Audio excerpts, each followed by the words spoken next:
বাকিরা বলছে আমাদের যে স্কুলগুলো আছে সেই স্কুলের মিড ডে মিল এখন থেকে ইস্কন দেবে। শুনতে খুব ভালো লাগবে, বাহ। কিন্তু ইস্কন যদি খাবার দেয়, আমরা জানি ইস্কনের একটা খাবার রান্না করার পদ্ধতি, তাতে মাছ, মাংস, ডিম, রসুন, পেঁয়াজ এগুলোকে একটাও ইনক্লুড করা হয়নি, এগুলো দিয়ে রান্না বান্না হয় না। তাহলে আমার বাড়ির ছোট্ট ছেলেটা মেয়েটা যে স্কুলে যায় মিড ডে মিল খেত, যে ভাত ডাল পাবে তার সঙ্গে একটা করে ডিম পাবে, সেই ডিমটা সে আর পাবে না? ভারতের বুকে যখন মিড ডে মিল তৈরি করা হচ্ছে, কিসের জন্য তৈরি করা হচ্ছে? দুটো খুব গুরুত্বপূর্ণ কাজ করেছিল মিড ডে মিল। এক নম্বর, যে সমস্ত গরিব পরিবারের ছেলেমেয়েরা স্কুল যাচ্ছিল না তাদেরকে স্কুলে নিয়ে আসার, স্কুল ছুট হয়ে যাওয়া ছেলেমেয়েদের স্কুলে ফিরিয়ে আনার একটা প্রচেষ্টা করেছিল, যে খাবার দেওয়া হবে, খাবারের জন্য ছেলেমেয়েরা স্কুলে যাবে, স্কুলে গেলে পড়াশোনা করবে, পড়াশোনা করলে একটু নিজের মন, নিজের মানসিকতা, সেখান থেকে শিক্ষার একটু সূচনা। আর একটা যেটা গুরুত্বপূর্ণ জিনিস ছিল, আমার ভারতে এখনো পর্যন্ত আপনি যদি হাঙ্গার ইন্ডেক্স দেখেন, ক্ষুধা সূচক দেখেন, তাহলে দেখবেন আমরা আফ্রিকা, পাকিস্তান আরো অনেক পিছিয়ে পড়া দেশের অনেক পিছনে রয়ে গেছি। আমাদের ছোটদের, আমাদের শিশুদের যে পুষ্টির হার, সেই পুষ্টির হার কম। গরিব পরিবারের ছেলেমেয়েরা তার বাড়ির যা আয়, সেই আয় দিয়ে ভালো করে খাবার দাবার খেতে পারেন না, অপুষ্টিতে হবে, প্রোটিনের অভাবে হবে।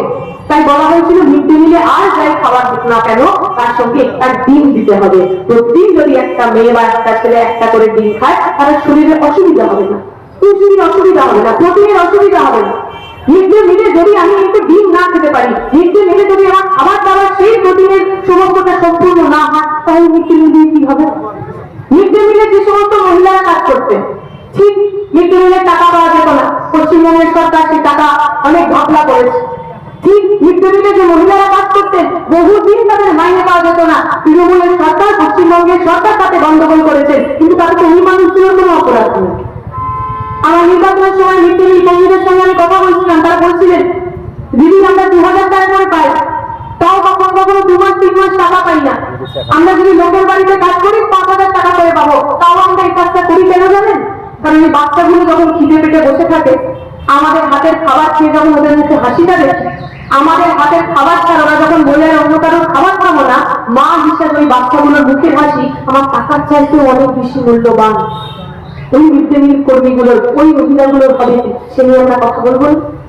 পশ্চিমবঙ্গের মানুষ, আমি আপনি, আমাদের তো পক্ষ নিতে হবে।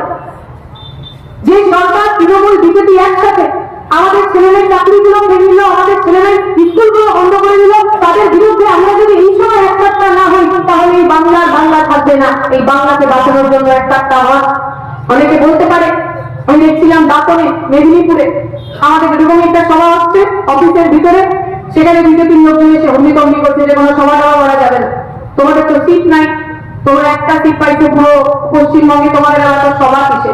আমরা খালি ওদের মনে করিয়ে দিতে চাই, পশ্চিমবঙ্গের মাটিতে যখন ঈশ্বরচন্দ্র বিদ্যাসাগর বিধবা বিবাহ বা মেয়েদের জন্য পড়াশোনা করার চেষ্টা করছিল, যখন বেগম রোকেয়া সাখাওয়াত হোসেন মেয়েদের জন্য প্রথম স্কুল খুলছিলেন, তখন ওর বিরুদ্ধে কথা বলার লোকের সংখ্যা অনেক বেশি ছিল।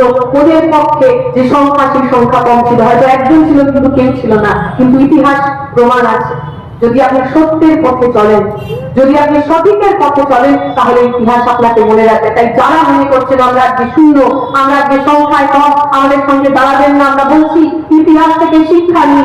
আজকে যদি আমাদের সঙ্গে দাঁড়ান, আগামী দিনে আপনার ভবিষ্যৎ সুরক্ষিত থাকবে, আপনাকে পক্ষ দিতে।